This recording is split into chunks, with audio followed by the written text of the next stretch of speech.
Hello everyone, how you doing? Don't actually answer that, I can't hear you. I'm just a voice on a computer.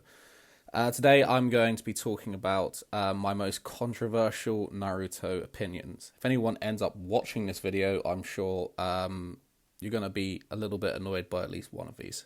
If you're a fan of Naruto. If you're not, then why are you even watching this, mate?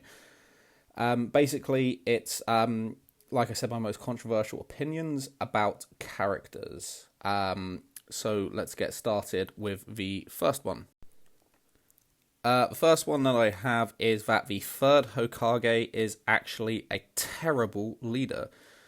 In the very early episodes of Naruto, he's shown looking into a crystal ball that seemingly can show everything within the Leaf Village. He uses this to watch events unfold, but he never actually does anything about them. He sees that Naruto hasn't actually stolen the scroll. He tells all the Jonin that he has, and that it was actually Mizuki convincing him to do it. He presumably may have seen some of the shifty things that Danzo and Orochimaru were up to in the past, if he can see everything the Leaf Village using this crystal ball, which he seemingly can, and yet still never seemed to quite get up to speed with, I need to do something about these guys. Retard. Number 2 is that he doesn't recognize that Orochimaru is a psychopath earlier than he did. It's not until he actually sees Orochimaru experimenting on human victims that he goes, hang on, you're not really on the level here, are you, Orochimaru? In every flashback you see of Orochimaru, he is always clearly an absolute psychopath. The fact that he didn't pick up on this earlier is frankly absurd. Okay, so number 3 is in the tuning exams, when Orochimaru sends a warning not to cancel them to him after he's just, killed a bunch of people and infiltrated the village. The third is like, better not cancel the tuning exams. Yeah, that's a really good idea. Go along with the enemy, go along with whatever he tells you. It's a good idea to just do what he says. Let's let his plan flow through to see how it comes out. Best not interrupt it. That would be bad for the story. Number 4 would be what he allows to go on in the Hyuga clan. He presumably knows that the head family essentially has enslaved the branch family, essentially making them child slaves. Like, Neji has a curse mark put on his head at the age of somewhere between 5 and 7, based on how old Hinata was in Neji's story. And he's just like, oh yeah, let's just keep letting this go on. This is fine, I won't bother doing anything about it. Number 5 is that he lets Danzo do anything. Like, the two of them grew up together. The third must know what Danzo's about. He must know that he's a sick and twisted individual. At the very least, he should be investigating what Danzo's doing, forcing children to kill each other, turning them into killing machines with no emotion. But the third's just like, nah, I'm sure whatever he's doing is probably on the level. Let's just not even bother looking into it. Either that, or he did know about it, and he chose to let it slide. Which one do you think is worse? Number 6 is that he supposedly knows every single jutsu available to the Leaf Village, but he never uses them. Which means he must know the flying Raijin jutsu, the ability to teleport anywhere where there's a flying Raijin mark. Could have been useful when you were fighting Orochimaru. The fourth could have struck him down instantaneously, and if you really do know how to use this jutsu, then, so could the third. And yet you didn't. I don't think he does actually know every jutsu. I think this is just sort of a continuity error, but still. The next point that I have to make is that Minato is an idiot. Okay, so when the Kyuubi gets released, his instinct is to kill himself and seal half of the Kyuubi in Naruto and half of the Kyuubi in the belly of a Reaper. So what he's doing here through killing himself is taking away easily the best fighter that the Hidden Leaf Village has. Someone who can basically end wars single-handedly, which he basically did do. And he also sealed half of the Kyuubi away in the realm of the dead or the belly of a reaper or whatever you want to call it, because it's unwise to have such I can't remember exactly how it's phrased, but it's unwise to have so much power hidden away in one thing. And it's like, well, yes, but now you're just taking away half of it. You're taking away half of what is essentially your village's version of a nuclear weapon, and you can never use it again, as far as you know. Like, what are you talking about?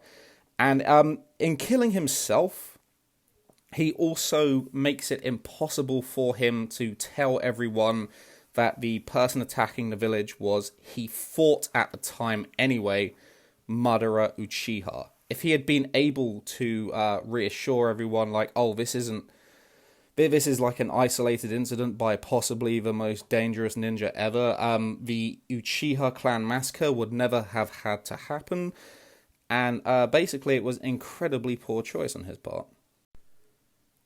Next up, we have Itachi and Shisui are actually idiots.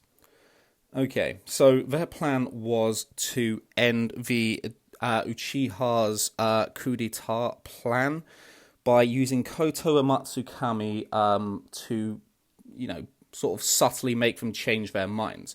But Danzo manages to steal one of Shisui's eyes. There's multiple versions of how he does it, but it doesn't really matter.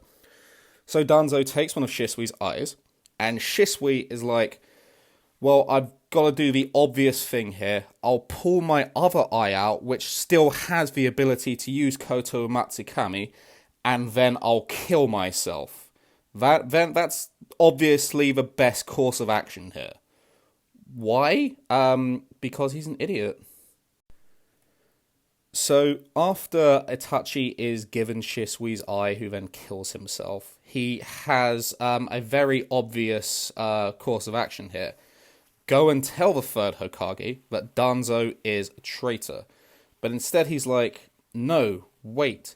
Instead of doing that, I will just kill everyone in my clan. That's actually way better. That's not to mention the fact that he had one of Shisui's eyes, and he clearly knows how to use it because he triggers it to use Koto Amatsukami later on in the series, right near the end of Naruto Shippuden. So he could still have done that himself and avoided the massacre. Let's go ahead and say that massacring the Uchiha was the only course of action. He's like, well, I don't want to drag Sasuke into this, but I do want him to grow up to be good and strong. How am I going to do this? I've got it. What I'll do is, after I've killed all of his family, I will use my mind control Tsukuyomi abilities to show him a genjutsu illusion of me killing everyone in his family for like days and days on end. And then I'll tell him the only way that he can ever be strong enough to kill me is to fill his heart with loads of hate. Then he'll definitely grow up to be a really nice guy. He actually says to Sasuke, I tried to lead you down a path with no forks so that you had only the right decision to make. It's like, yeah, you did, mate. You did. You led him down a path that led to hatred. What did you think he was going to end up like after you put him through that and then told him this? You're a dipstick. Next up, we have the fact that Itachi thinks Amaterasu will kill Tobi, who at the time he believes to be Madara. The eye powers that he implanted in Sasuke instantly hit Tobi with the Amaterasu, and Itachi's like, yeah, that'll definitely get him. It's like, you believe this to be Madara Uchiha, one of the most powerful shinobi ever to exist. The fact that you think this would kill him is absolutely ridiculous. Again, Itachi is stupid. And coming in finally for Itachi's list of dumb stuff that he does is, whilst in the Akatsuki, he doesn't take the opportunity to assassinate any members. He knows their plan, he knows at least one of the plans, and I think the one he's aware of is that they're going to use a tailed beast to conquer the world. So rather than be like, do you know what, this is more important than making sure my younger brother gets to kill me, he should have basically just been like, right, these guys could actually conquer the world, rather than literally helping them accomplish this, which he does. He should have just taken an opportunity to kill as many as possible, and he definitely had some. There were points when they were all together when he could have taken out a member or two, or possibly even a great deal more. Itachi's super powerful, but instead he was like, nah, do you know what, it's more important that Sasuke kills me because of this minor thing that I've got going on. The world doesn't matter as much. Literally the entire world. This might be the most unpopular one of all, even, and it's that Karin actually has more reason to love Sasuke than Sakura does. Sakura literally only loves Sasuke because he is so handsome and so cool. And you could say, oh, Karin is the exact same, except you're forgetting one thing. Karin has the ability to kind of sense people's chakra, which is sort of a fundamental force of who they are. There is a point when Karin first meets Sasuke where she sees his chakra and envisions herself embracing it. She knows who he truly is, so she has more reason to love him than Sakura does. Okay, coming in now, we have Naruto doesn't achieve anything. Okay, no, not anything. Naruto doesn't achieve the majority of the things he achieves because of hard work. He is just naturally overpowered. In the first episode, he beats Mizuki because he has enough chakra to do the multi-shadow clone jutsu, something that he learned in like an hour. And you can say, yeah, he worked really hard. And it's like, well, mate, I went to the gym the other day and I worked really hard for an hour. I don't expect to be able to beat some awesome ninja. It's something that just came to him easily. When he beats Haku, he does so because the Nine Tails erupts from him. Sasuke did way better than him against Haku. He didn't really do anything of much use apart from summon shadow clones until, like I said, the Nine Tails came out of him and essentially no diffed Haku. The only reason he survives in the Forest of Death is again because he has massive chakra and the Nine Tails. He's able to fend off Orochimaru using the Nine Tails chakra. He's able to beat those Genjutsu cloning Earth-style guys because he has massive chakra. It's not due to hard work. It's due to something that he just has naturally within him. He only beats Kiba because he farts on him, and he's super durable naturally, being an Uzumaki. He only beats Neji because he has access to the Nine Tails chakra. He only beats Gaara because, again, he has massive chakra, so he's able to summon all of the shadow clones. And at the end, he finishes them off using the Nine Tails chakra, which is, again, something that he learned to use, but it's not something that he properly earned.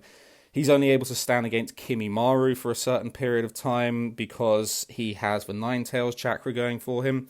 The only reason he's able to beat Pain is because he has access to Sage Jutsu, which he can only use because he naturally has massive chakra, making it, easier to control Sage chakra. This is stated by someone at some point during Naruto's Sage training. I'm sorry, I'm kind of making this video on the fly. And then when he eventually does finish Pain, it's because he's able to get out of Pain's massive planetary devastation jutsu because the Nine Tails erupts from him again. And okay, to be fair, he finishes that fight off using ingenuity. And everything after this is basically just him using the Nine Tails chakra, or because he is the reincarnation of Ashura. One of the most powerful chakra users ever. It's not due to hard work, it's because he's, just a reincarnation of some really, really powerful dude. Again, not really earned. Okay, so let me know what you think of these. If you like and subscribe, I'll eat an entire jar of Marmite and then post it to YouTube. I won't really do that. Would you die from eating a whole tub of Marmite? I don't know. I guess you'll just have to like and subscribe to find out. Bye bye. You know what? This is sort of a post-recording and then listening to it thing. It sounds like I don't like Naruto, the series. I mean, I do. It's one of the best animes ever made, and I do really like it. Just these are some of my gripes with characters in it. Some of them aren't even against the show. They're just opinions against what is, the prevailing opinion. But yeah, it's a cool show. Like and subscribe. Bye bye bye bye bye bye.